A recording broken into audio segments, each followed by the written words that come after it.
하나님 아버지, 죄로 깨어진 하나님과의 관계를 회복시키시고 사람과 사람 사이에 참된 화해를 이루게 하신 주님을 찬양합니다. 우리가 이 복음을 머리로만 아는 것이 아니라 삶 속에서 실제로 경험하게 하옵소서. 오늘도 성령님께서 우리의 귀와 마음을 열어주시고 말씀을 통해 하나님의 음성을 분명히 듣게 하옵소서. 고난이 말씀을 더 깊이 붙드는 통로가 되게 하시고 그 속에서 소망을 발견하게 하옵소서. 때로는 내 고집과 생각이 말씀보다 앞서 나아가려 할 때도 많습니다. 매일의 말씀 묵상 속에서 나의 생각을 바꾸어 주님의 뜻에 순종하게 하옵소서. 오늘도 말씀하옵소서. 듣겠습니다. 예수님의 이름으로 기도합니다. 아멘. 성경 말씀 사도행전 10장 36절부터 48절까지 말씀입니다.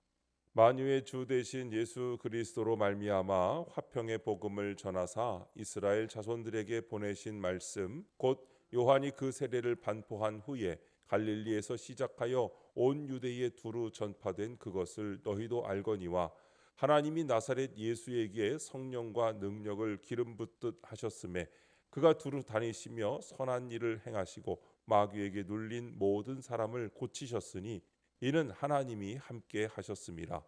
우리는 유대인의 땅과 예루살렘에서 그가 행하신 모든 일의 증인이라. 그를 그들이 나무에 달아 죽였으나 하나님이 사흘 만에 다시 살리사 나타내시되 모든 백성에게 하신 것이 아니요 오직 미리 택하신 증인 곧 죽은 자 가운데서 부활하신 후 그를 모시고 음식을 먹은 우리에게 하신 것이라.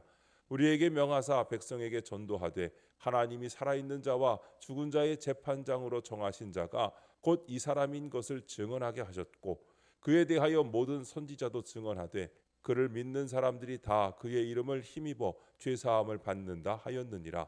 베드로가 이 말을 할 때에 성령이 말씀 듣는 모든 사람에게 내려오시니 베드로와 함께 온 할례 받은 신자들이 이방인들에게도 성령 부어 주심으로 말미암아 놀라니 이는 방언을 말하며 하나님 높임을 들음이로라. 이에 베드로가 이르되 이 사람들이 우리와 같이 성령을 받았으니 누가 능히 물로 세례 베풀음을 금하리요 하고 명하여 예수 그리스도의 이름으로 세례를 베풀라 하니라. 그들이 베드로에게 며칠 더 머물기를 청하니라. 아멘. 성령을 받은 사람들이라는 제목으로 말씀의 은혜를 함께 나누겠습니다. 본문 요약입니다. 베드로는 예수께서 성령과 능력을 받으시고 선한 일을 행하신 것과 유대 땅에서 사람들에 의해 죽임당한 후 사흘 만에 부활하신 것을 설교합니다. 또한 베드로는 이방인들도 성령 받았음을 확인하고 그들에게 예수 그리스도의 이름으로 세례를 받으라고 명령합니다. 첫 번째 화평의 복음 36절부터 43절입니다. 베드로는 하나님이 예수 그리스도를 통해 화평의 복음을 전하셨다고 말합니다. 이 복음이 화평의 복음이라고 표현된 것은 그것이 하나님과 인간 그리고 인간 간의 화해를 이루어서 진정한 평화를 가져왔기 때문입니다. 세상에 죄악이 들어오면서 하나님과의 관계가 단절되고 인간은 진노를 받게 되었습니다. 복음은 이런 어그러진 관계를 회복하여 창조 때의 관계로 돌아가게 합니다. 그러므로 진정한 평화는 오직 예수 그리스도의 복음으로만 이루어집니다. 적용 질문입니다. 나는 예수 그리스도를 통한 화평을 어떤 영역에서 경험하고 있습니까? 화평이 필요한 관계나 상황은 무엇입니까? 예수 그리스도의 복음은 단지 천국행 티켓이 아닙니다. 그것은 지금 여기서 우리의 모든 관계를 변화시키는 능력입니다. 하나님께서 우리를 용서하시고 화평케 하셨다면 우리도 그 화평의 통로가 되어야 합니다. 먼저 하나님과의 화평을 날마다 새롭게 하십시오. 말씀 묵상과 기도를 통해 하나님의 음성을 듣고 그분의 임재 안에 거하십시오. 죄를 지었을 때는 즉시 회개하고 용서를 구하십시오. 하나님과의 관계가 건강할 때 다른 모든 관계도 건강해집니다. 깨어진 인간관계를 회복하기 위해 용기를 내십시오. 먼저 다가가는 것이 쉽지 않습니다. 자존심이 상하고 상처받을까 두렵습니다.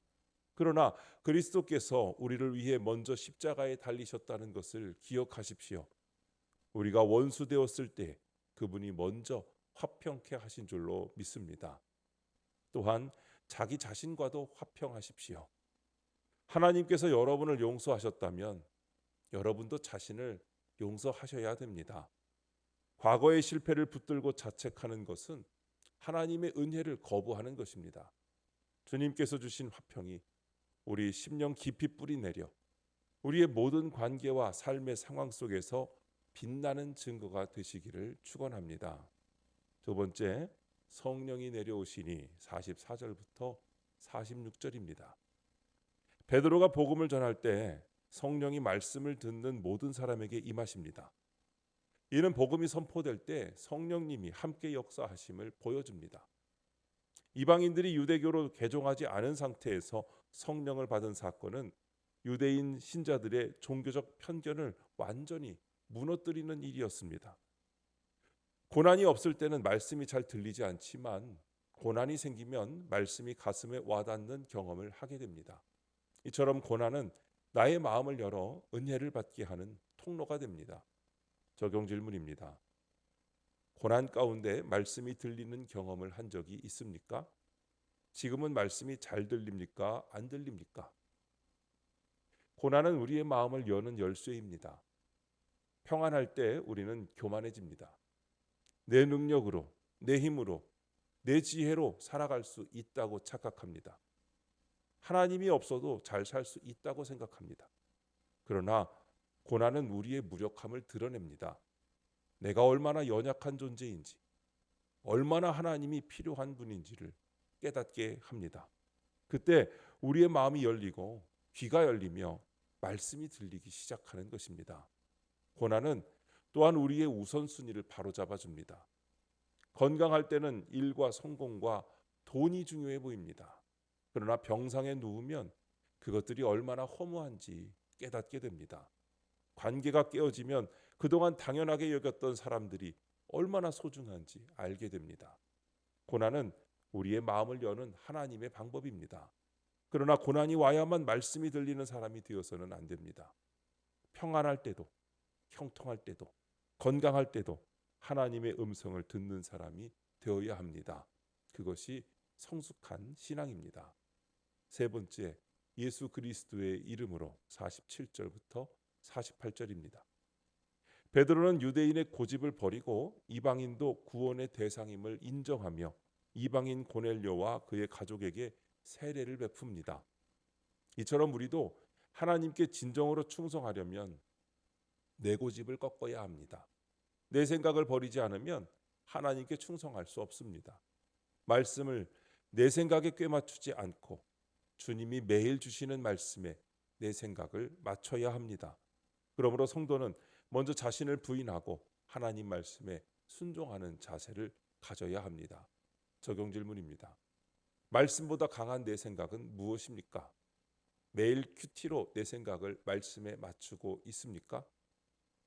성경을 읽고 설교를 듣고 기도하면서 하나님의 음성을 듣지만 동시에 우리 안에는 강력한 내 생각이 있습니다.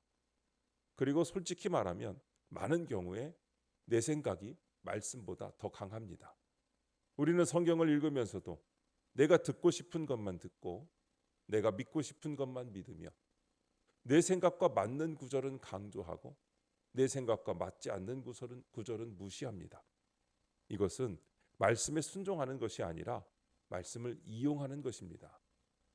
베드로가 위대했던 이유는 자신의 평생 신념이 틀렸다는 것을 인정했기 때문입니다. 그는 내가 옳다고 고집하지 않았습니다. 하나님의 말씀이 옳다고 겸손히 받아들였습니다.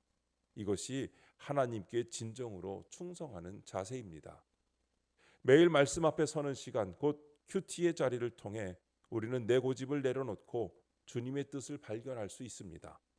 그 시간을 통해 주님은 우리를 새롭게 빚으시고 우리의 생각을 주님의 마음으로 바꾸어 가십니다. 여러분의 삶이 날마다 말씀에 순종하며 변화되는 복된 삶이 되시기를 축원합니다. 기도하겠습니다. 하나님 아버지, 화평의 복음으로 하나님과의 관계를 회복시켜 주셔서 감사합니다. 고난 때문에 겸손한 환경이 되어 말씀이 들리는 것을 감사할 수 있게 하옵소서. 저희 고집을 버리고 말씀에 내 생각과 행동을 맞추게 하여 주옵소서. 주님, 이 시간 주님께 기도드리는 성도의 기도 가운데 함께하여 주시옵시고 주님의 세미한 음성을 들려주시며 그 선하신 손길로 붙들어 인도하여 주시옵소서. 우리 주 예수님의 이름으로 기도드립니다. 아멘.